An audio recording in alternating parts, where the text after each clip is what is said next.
réponds au nom de Youssou Ndour. Je suis cyberjuriste consultant dans le cabinet Hotline. Également, je suis consultant indépendant. Merci. Donc, merci de m'avoir donné l'honneur de parler au nom de cyberjuriste, en tant que cyberjuriste consultant. J'ai eu l'honneur d'animer cet atelier sur la désinformation et les fake news, également aussi sur les techniques de fast-checking. Donc cet atelier a porté sur ces thématiques-là, car aujourd'hui nous avons vu que l'Internet c'est un monde très prisé.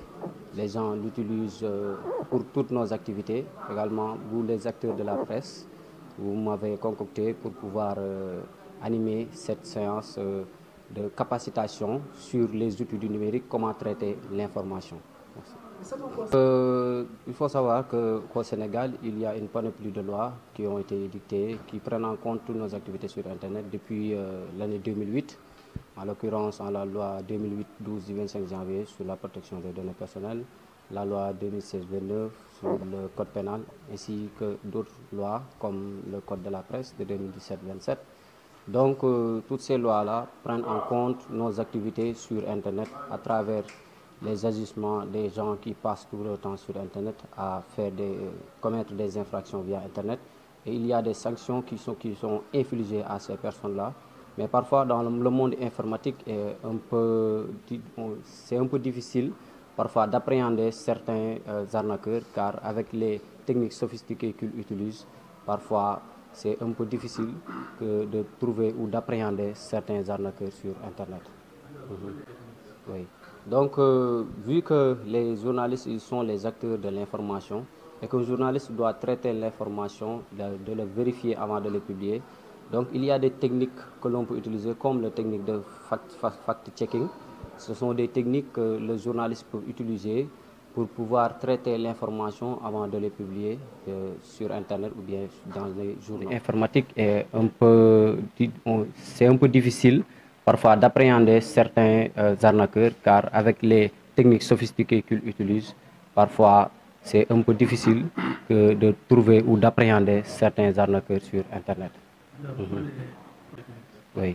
Donc, vu que les journalistes ils sont les acteurs de l'information et qu'un journaliste doit traiter l'information, de le vérifier avant de le publier, donc il y a des techniques que l'on peut utiliser comme la technique de fact-checking. Ce sont des techniques que le journaliste peut utiliser pour pouvoir traiter l'information avant de les publier sur Internet ou bien dans les journaux. Oui. Voilà, ci wolof rek ñu ñëwaat ci li nga xam ne moom mooy formation bi. ñu ci waxtaane. Donc maa ngi wuyoo ci turu Youssou Ndour, je suis cyberjuriste consultant en cyberdroit. Donc maanaam lépp loo xamante ne dafay yëngu ci wàllum internet, donc yoon yi nga xamante ne ñoo ngi koy dogal ci biir internet maa ngi yëngu ci loolu. Donc li ñu fi indi tey en l'occurrence man dañu ma jël pour ma waxtaan ak ñoom ci li nga xamante ne mooy wàllum outils yi ñuy utiliser pour pouvoir traiter l'information, naka la ñuy def pour mën a éviter désinformation, parce que désinformation mën na indi réeroo yu bëri yoo xamante ni ci population bi.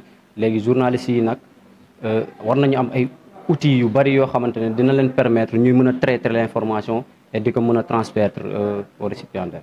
Gis nañ ne teg nañu ay loi ay règlement yoo xam ne dafay régir un peu le secteur pour ñi nga xam ne dañ koy jëlee lu ci def lu dul noonu. Mais gis nañu ne lu ci ëpp ba tey mi ngi wéy. lan la ñu war a gën a renforcer ci loolu. Donc comme ni ma ko waxee rek, Sénégal nekk na réew moo xam ne réewu yoon la, parce que am na ay loi yu bëri yoo xamante ne tabb nañ ko fi. Mooy loi 2008-12 du 25 janvier 2008, loi 2016-29 du 8 novembre 2016. Donc il y a une panoplie de lois yoo xamante ne nii dafay prendre en compte bépp comportement boo xam ne moo am ci biir internet. Mais parfois dafay métti ñu jàpp ñi nga xamante ne ñooy arnaqueurs yi wala ñi nga xam ne ñoo nekk ci internet di def lu la neex, parce que dafay am ñoo xamante ne dañuy utiliser ay techniques yoo xamante ne pour ñu gis leen wala ñu jàpp leen du yomb trop. Également aussi au niveau de l'application aussi dafay am yenn jafe-jafe yi, parce que boo xoolee parfois aussi dafay am ay pression des pressions politiques ak yeneen i mbir yu koy gàllankoor.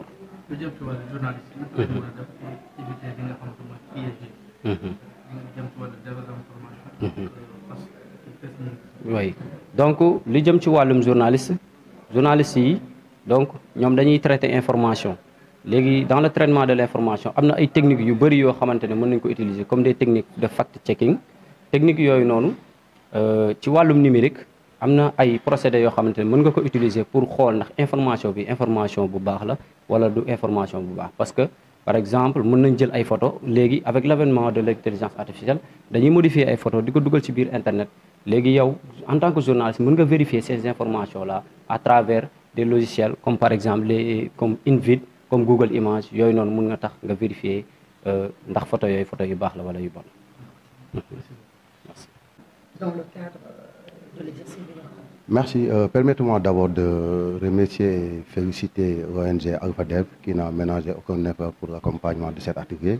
Alors, comme vous le disiez tout à l'heure, l'atelier de ces 2 jours-là va renforcer la capacité des journalistes que nous sommes ici du département de Keur Massar, vu actuel avec le contexte de fake news, cybercriminalité, fausses nouvelles, diffusion de fausses nouvelles et tout. Donc nous, on s'est dit qu'il va falloir qu'on renforce nos capacités par rapport à cette phénomène. Parce que tout le monde sait que le journalisme, d'abord, c'est de collecter de l'information, de traitement et de diffusion. Donc pour collecter et pour traiter et pour diffuser aussi, il faut savoir quels sont les leviers de le faire et comment le faire. C'est pour cela que nous sommes là aujourd'hui, durant ces 2 jours, pour renforcer la capacité de ces journalistes qui sont du département de Keur Massar. Oui. Oui, parce que nous, c'est ça notre credo. On s'est dit qu'il faut, pour être journaliste, d'abord, il faut être un responsable. Parce que, bon, vendre la destination de ton pays, ça doit être quelque chose d'une manière positive.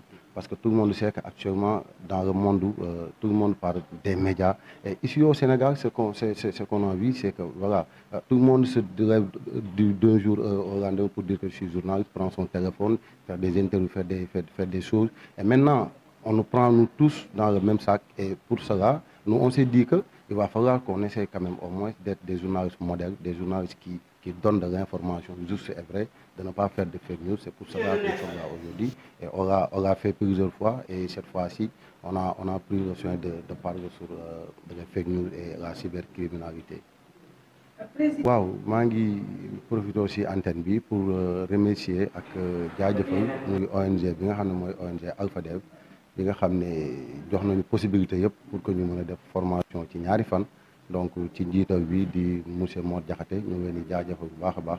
Alors comme ni nga ko waxee ñëpp xam nañ ne dañu nekk ci benn jamono boo xam ne fake news ni ñu koy tuddee mooy di joxe xibaar yoo xam ne wérul dafa bëri fu mu nekk nii ba tax na ñun en tant que ay professionnels des médias nekk ci département bu Keur Massar ñu wax ne dañuy renforcer suñu ay capacité mooy yokk suñu tàggatu ba nga xam ne loolu jëm ci fake news dinañ xam na lañ koy mën a éviter parce que nag dina ñaaw trop ñu ne yow journaliste nga ngay joxe la mauvaise information mooy joxe xibaar boo xam ne wérul donc ñun ci loolu noonu la ñu jàpp en tant qu'une organisation ne kat dañuy woo ñi nga xam ne ñoom nga seen xam-xam màcc jëm ci wàllu boobu pour ñu mën ñu tàggat ci ñaari fan yi pour que au moins dérive yooyu noonu nga xam ne dañ koy gis ñu mën ko éviter.